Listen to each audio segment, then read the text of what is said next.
Hello there, everybody, and welcome to another edition of the Wrap Up. I am Monte Moore, and just wanted to hop on here today. For those of you who have not heard or who have not seen yet, we did have a retirement today that was very relevant to the Packers. Whitney Mercilus calling it a career after 10 years.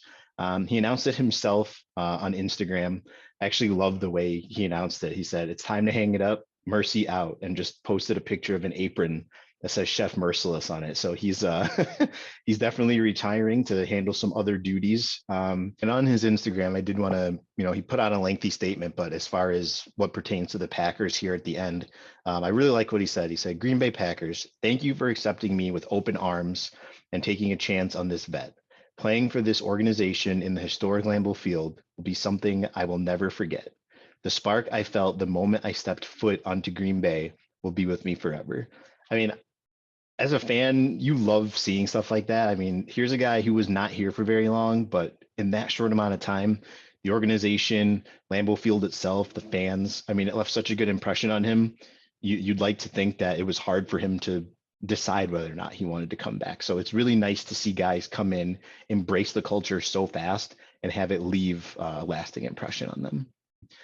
I would say it's a pretty significant retirement. The Packers, who already had another need for an edge rusher, um, just becomes a bigger need now. You cannot go into the season, with Rashawn Gary and Preston Smith, who obviously a super formidable duo, but behind them you just have a lot of what if. So if there were to be any sort of significant injury, obviously knock on wood, that doesn't occur. It was a need before, but obviously it becomes a huge need now.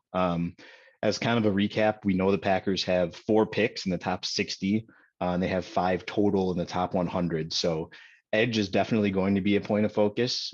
They have the ammunition to go there and make a move if there's a guy that they want. 2 big names that you'll probably see tossed around most often as a Packers fit would be guys like George Karlaftis, who is the player, the outside linebacker from Purdue, or Boyd Mafe, I believe is how you pronounce his last name. And he is from Minnesota. They're both bigger guys, profile wise and athleticism wise, guys that definitely fit the kind of edge rushers that Green Bay seems to like to take.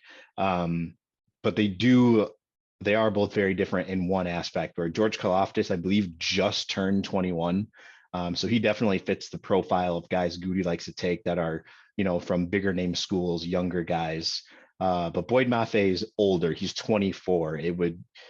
For me personally, I would find it surprising if, Brian Gutekunst drafted a 24-year-old rookie that high in the first round, but there's really not a lot about the last off season and a half really that's gone according to plan. So definitely everything is on the table. But however, like I said, I would expect edge to be a big point of focus.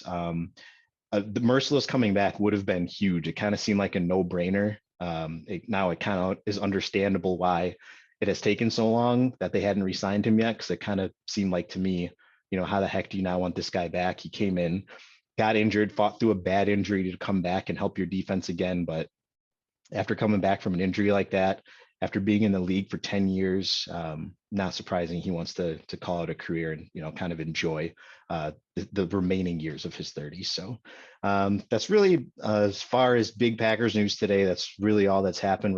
We're in that kind of dead zone, right? Where unless there's a big trade or anything like that, it's just kind of a holding pattern until the draft. So I want to thank you guys for watching. And anytime there's any big or relatively big Packers news, you can catch me here wrapping this up for the end of your day. So thank you very much for tuning in to CHTV, and we'll see you next time.